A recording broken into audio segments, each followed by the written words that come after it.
Hi, I'm Atul and I'm based in London right now. Hi, I'm Paul and I'm in Burnley, Lancashire right now.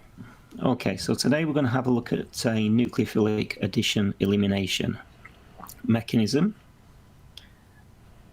And we'll have a look at an example with the reaction of water and propanoyl chloride, which is an acyl chloride. And so if we start off by drawing the acyl chloride, it's propanoyl chloride, so prop means we've got 3 carbons.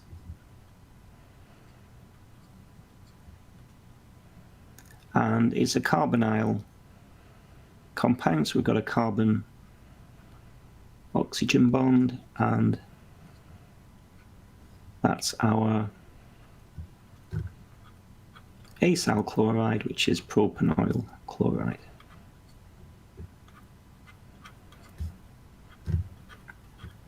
And that's reacting with water,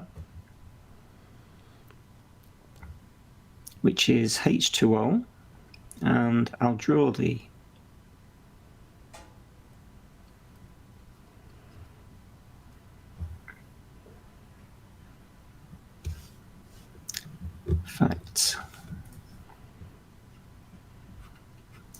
H2O, and then when we're doing the products for this reaction, we always know in this nucleophilic addition elimination reaction that one of the products is HCl, which is the Cl from our acyl chloride and the H from what it's reacting with. And then we can see there, if we join what's left, we're forming a carboxylic acid.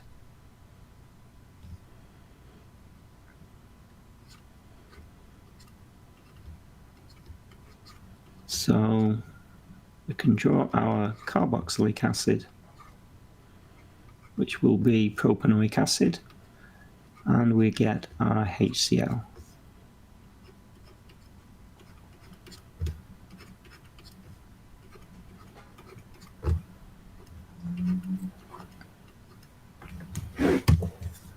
So that's going to help us when we do our mechanism, because we can see what products we're forming. So we can see if our mechanism is going to be correct. So because we've drawn our compounds out here, we can use this to show the mechanism. So if I choose a different color here, so it's called nucleophilic addition elimination. So it happens in that order, and a nucleophile is an electron pair donor. So oxygen in water has an electron pair, and that's going to donate its pair of electrons to the carbon of the carbon-oxygen bond. So if I draw dipoles in here, we don't have to do this for the mechanism, but I think it helps to show where our electrons will go to the positive, delta positive carbon of the acyl chloride. And form a bond with the carbon. Now, we know carbon can't have 5 bonds, so that would make, that additional bond there would make 5 bonds. So what happens is the oxygen takes the electrons from, pair of electrons from the double bond. So carbon goes back to having 4 bonds. So we can draw what we'll end up with here. So oxygen has taken a pair of electrons, so it gets a negative charge.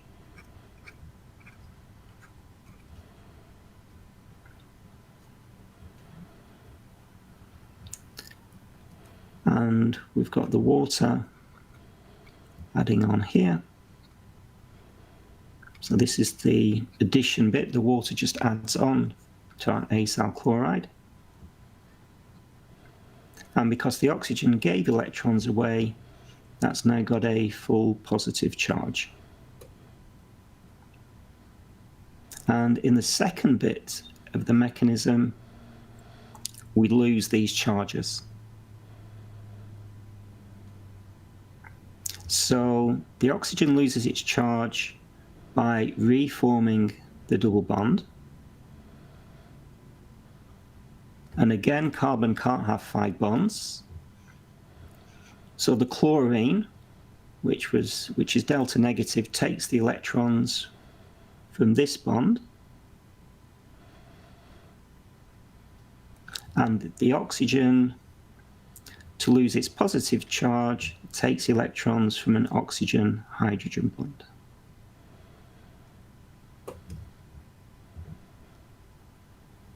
And then if we draw what we end up with there,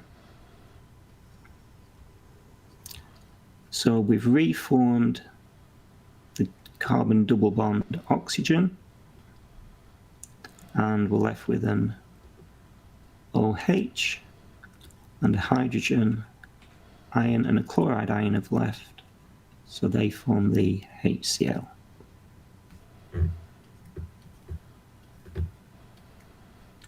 So you can see the result of our mechanism matches our balanced equation there. We've formed propanoic acid and hydrogen chloride.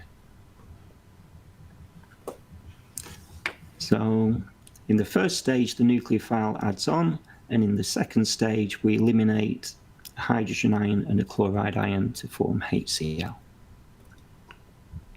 Right. And yeah, just so a few things that I could ask. Been a while since I did A-level chemistry, but presumably the word nucleophile means it's attracted to the nucleus. So the negative charge on the oxygen ion, on the water, the oxygen atom and the water, the lone pair there. Yeah, it's simpler to say a nucleophile is an electron pair donor. An electron pair is going to be attracted to a region of low electron density, which is the delta positive carbon here.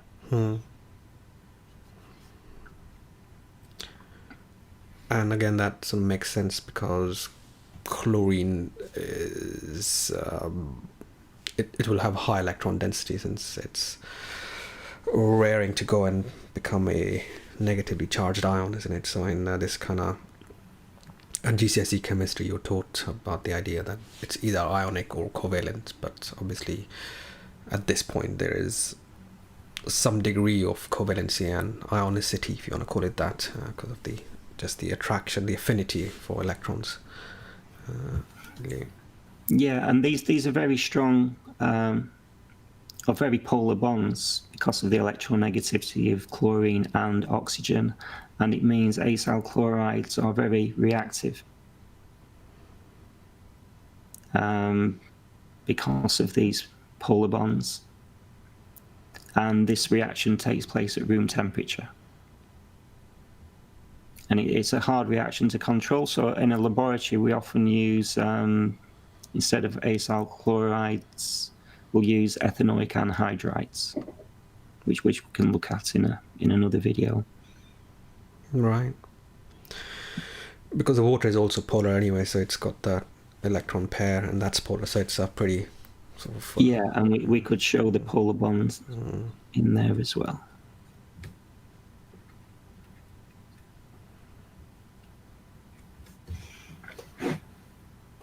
Yeah, it also makes sense that that's the order in which it should happen. So the oxygen has got the lone pair, so it attaches itself first as the addition. Yes. And then effectively the other part is when you've got two ions, really. You've got the oxygen oxide ion there and the or part ion, and they've got the positive there. So and then the second part is the electrons moving the way they should, and then whatever's left, that's the H plus and the Cl minus. joining up. So it's like, yeah, it's pretty interesting. Okay. Yeah. Brilliant, great great one. Look forward to the next one in the series of videos. Nice. Okay. All right. Thanks, Atul. Bye. Thanks. Bye for now.